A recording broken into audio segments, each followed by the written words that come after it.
Para el desarrollo de este video, nosotros escogimos dos estrategias, la cual es el movimiento indígena latinoamericano y la educación inclusiva en tiempos de pandemia. Entonces, voy a iniciar hablando yo sobre el movimiento indígena latinoamericano y mi compañera va a hablar de la educación inclusiva. En el tema del movimiento indígena latinoamericano, nos llamó muchísimo la atención el texto, porque realmente es algo que se está viviendo en el país. Bien lo saben, el movimiento social lo que hace es llevar a grupos o masas a hacer un cambio en su pueblo o hacer un cambio en su desarrollo, ¿sí? Y aquí en el movimiento indígena nos habla sobre cómo ha ido a través de la historia cambiando la concepción de la comunidad indígena y cómo ésta se ha ido vinculando a todas las cosas que realmente como personas vivimos. Es importante aclarar que el grupo indígena antes era visto como una comunidad aparte de la comunidad propia, pues porque ellos mismos manejan sus leyes, ellos manejan, además de que manejan un idioma diferente o un dialecto diferente. Entonces, pues por eso se veía de una manera, o sea, se veía como una sociedad aparte.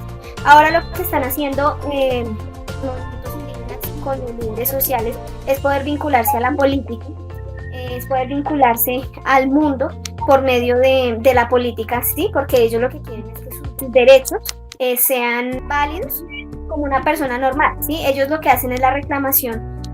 Bueno, también hay que ser conscientes que los indígenas hablan de su apropiación con la tierra, de que también son ellos uno solo con la tierra. Entonces lo que quieren es que se hagan valer sus derechos políticamente y también ese vínculo con la tierra.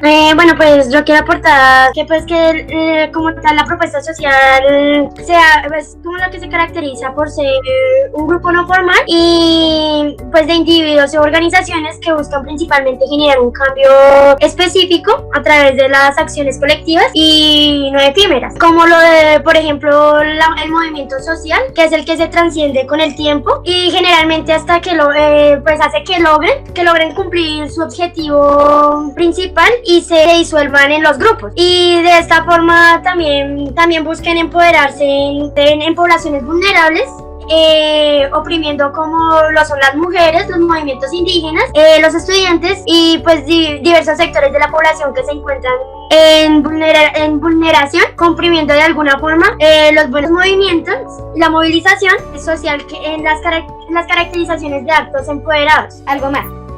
Pues eso lo estamos viendo bastante en nuestro pueblo colombiano. Ahí nos hablaba que todos los movimientos indígenas lo que quieren es unirse como una sola nación y poder entre todos hacer como una exigencia de derechos, ¿cierto? Entre esos países está Argentina, Perú, Ecuador, Venezuela, todos nuestros países latinoamericanos, ¿sí?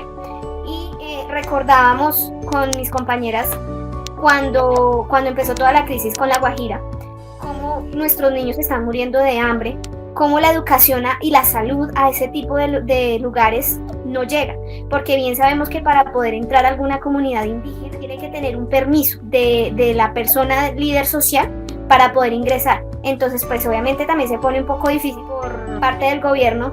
Entonces por eso están los líderes sociales en la política, para poder llegar a un solo acuerdo y llegar a un beneficio en sí. Bueno, vamos a continuar entonces con la educación inclusiva. Bueno, en la educación inclusiva pues se habla pues que es como, o sea, el profesor Rafael García fue el que nos habló sobre el tema. Él es profesor de los Andes y coordinador. Él pues nos decía que la educación inclusiva en los tiempos de pandemia pues muchas veces lo entendían como, o sea, la gente lo hacía ver como la parte de que por ejemplo, pues siempre lo veían era como una persona con discapacidad y pues generalmente no es así. Eso viene siendo como una visión un poco limitada, ya que la educación inclusiva es pues un proceso, un movimiento y una forma de pensar de la escuela que intenta romper las barreras de la escuela y excluye una cantidad de comprensiones, ¿sí? Y pues en las situaciones son las que en muchos casos ocasionan y llevan a los niños y los jóvenes y pues llevan a que pues hagan como discriminación, por decirlo así, frente a ese tipo de población, y pues hacen que el acceso al colegio encuentre una cantidad de barreras, y lo que hace la educación inclusiva es que se tome conciencia de la existencia de las barreras y la importancia de poder elaborar una barrera y eliminar los obstáculos. Y pues con esto se refiere a que la educación inclusiva no sea solo una persona discapacitada, sino el intento de poner en un carácter excluyente que hace que muchos niños y niñas queden por fuera de la educación. Y pues una escuela inclusiva es una escuela garante de la educación, pues es algo realmente que ayuda mucho pues a esta situación, ya que ya ha habido mucha discriminación pues en estos casos con los niños, en especial en las escuelas públicas donde se maneja todo tipo de niños.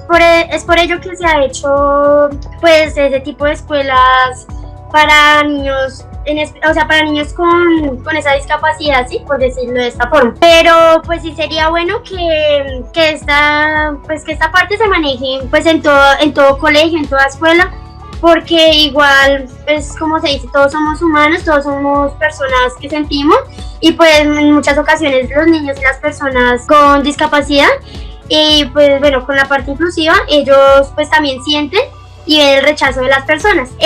Pues yo lo pongo en ejemplos de la mayoría de colegios públicos y privados, porque no son solo colegios públicos, en el que los niños muchas veces sufren de mucho bullying, como le llaman ahora, pues por el hecho de no poder hacer las cosas de la misma forma en que la pueden hacer los demás. Pero no nos damos cuenta de que ellos en muchas ocasiones pueden desarrollar, pueden tener muchas habilidades, las cuales las desarrollan mejor que una persona normal, decirlo de esta forma. Pues bueno, lo que quisimos hacer fue una especie de debate. Este tema tiene diferentes formas de interpretación y de pensar. Mi interpretación, lo que yo deduje lo primero lo que queríamos hacer era como un tema de discusión, y el acuerdo final está redactado en las preguntas, ¿sí? Entonces, bien sabemos que la etapa de la inclusión en este momento ha trascendido bastante, porque anteriormente, como lo decía Dianita, era de capacidades diferentes, ¿sí? Entonces había el niño pues que era bueno en artes y no era bueno en otras cosas, o que tenía alguna necesidad física o mental, entonces pues siempre eran apoyados en cuanto a la educación, ¿no? En escuelas aparte, ¿sí? Ahorita lo que el gobierno quiere con la educación para todos es que todos sean vistos con un solo lugar sin ningún tipo de discriminación. Hay que ver que no solamente la educación inclusiva nos habla de este tipo de poblaciones, de indígenas, de las personas con un género diferente, ¿sí? Con personas en vulnerabilidad, entonces todas se están queriendo integrar en un solo sistema, ¿sí? Se dice también de las personas con vulnerabilidad. ¿Por qué? Según el profesor, lo que hablaba en el audio era que en este tiempo de pandemia era muy complicado llegar a diferentes poblaciones de bajos recursos, como lo estamos viendo en muchos de los municipios de nuestro país, donde la educación está siendo por medio de la radio. O sea, no hay computadores y no hay lujos, porque es que es un pueblo campesino que no tiene las habilidades económicas de cómo poder comprar o adquirir internet tan siquiera. Entonces, pues es complicado. Lo que habla el profesor, es que lo que se está haciendo en este momento es poder crear diferentes proyectos para que se adapten a los niños, no los niños al proyecto, ¿sí? Porque es muy difícil, digamos, en los colegios distritales. Estamos los dos casos, tanto el colegio público, que mi compañera tiene a su sobrino en colegio público, como el mío que está en colegio distrital. Al niño de Diana, le realizan sus clases virtuales todos los días, le hacen el acompañamiento, el docente está todos los días indicándole qué debe hacer. A mi hijo no. A mi hijo le envían las circulares, estas son las de esta semana, entréguelas, en caso de duda, me llama como docente y me dice. Entonces, tan diferente la educación en cuanto a ese sentido que los niños están recibiendo. Y son niños promediados de la misma edad. Mi hijo tiene 5 años y el de Dianis creo que tiene 7, ¿cierto? 6. Exacto. Entonces es una edad promedio donde los niños deberían tener una educación igualitaria, la cual no está en este momento. ¿Sí? Obviamente se sabe que por ser un colegio distrital, la profesora no se puede poner a dedicarle el tiempo a cada niño, pues es lo que se piensa, pero en los colegios públicos, en los colegios privados sí se está haciendo. Entonces por eso él habla de la inclusión en los tiempos, porque es que es demasiado difícil para los niños, digamos, en las edades que estamos hablando, de poder absorber esos temas tan claro y tan fácil como lo hacían de manera presencial en el colegio.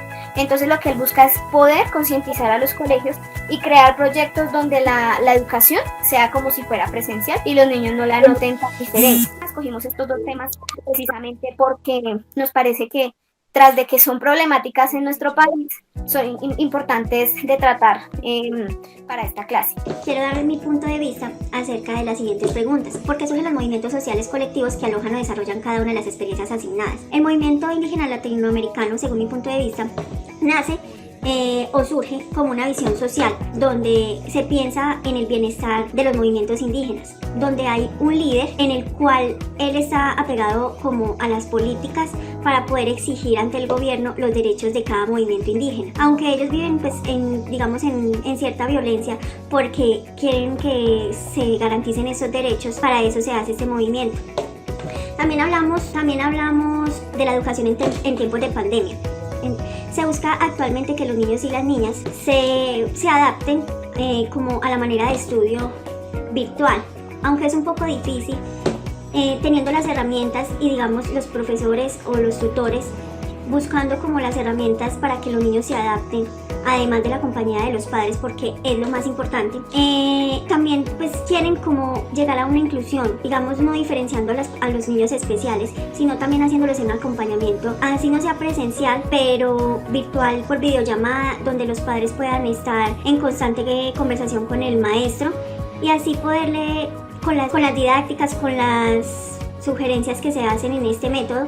Además de eso, con la situación que se está pasando con la pandemia, se debe pensar en unos métodos muy efectivos para que ellos también aprendan virtualmente. Aunque no se pueden interactuar con ellos porque es complicado y además porque no se puede estar, digamos, con todos los niños como en un salón, se debe de estar pendiente de cada uno. Eso también va en el maestro y como lo indiqué anteriormente, debe ser en compañía de los padres. Mucha atención de los padres, que ellos estén en constante comunicación con los docentes. La segunda pregunta es: ¿qué intereses o luchas defienden cada una de las experiencias asignadas? Como lo dijimos anteriormente, el movimiento indígena latinoamericano defiende y garantiza los derechos del movimiento indígena, de que ellos tengan su comida, de que tengan agua, ya que en esos territorios es muy escaso esto, y así ellos velan por estos derechos. Los líderes también se rigen, como lo dije anteriormente, a la participación política para poder exigir ante el gobierno estos derechos. En la educación inclusiva en tiempos de pandemia, lo que se quiere lograr es una educación inclusiva con los métodos y recursos que se tienen en casa y poder implementar y ceñirse a lo que tienen los niños, porque igual los niños no se deben ceñir a lo que tenga la escuela, sino la escuela tiene que ver qué necesidades qué necesidades puede tener el niño y así garantizarle una buena educación virtualmente. La tercera pregunta: ¿cuáles son los principales desafíos para cada una de las experiencias asignadas? En el movimiento indígena latinoamericano, el principal desafío es que se respete cada uno de los derechos del movimiento indígena y así que ellos tengan la participación adecuada en lo social y en lo político y que obtengan los beneficios que los líderes están luchando por eso. En la educación inclusiva en tiempos de pandemia, que sea una educación que los niños puedan adaptarse a ella, como lo indiqué, ya que es difícil, ya que varios niños no tienen la misma atención presencial que virtual. Además de eso, muchos niños no cuentan con internet porque, digamos, por lo económico, pero digamos los docentes tienen que estar muy, muy pendientes de eso y tratar, si no pueden conectarse virtualmente, tratar de hacerles acompañamiento con las tareas, enviándolas en orden por correo, o crear una plataforma donde si el niño no puede tener internet todos los días, pueda, digamos, en el momento que se pueda enviar en una misma hora los documentos que el niño quiere aprender o de las tareas que tiene que hacer para que pueda, digamos, estar nivelado con lo virtual. Además de eso, de este desafío, el mayor desafío es que los padres hagan el mayor acompañamiento para que los niños puedan estudiar y puedan adquirir no los mismos conocimientos, pero sí que puedan tener como una nivelación mientras se puede obtener ya lo presencial. Ya la cuarta pregunta, ¿cómo distinguir los movimientos sociales de otro tipo de movilización o propuesta social?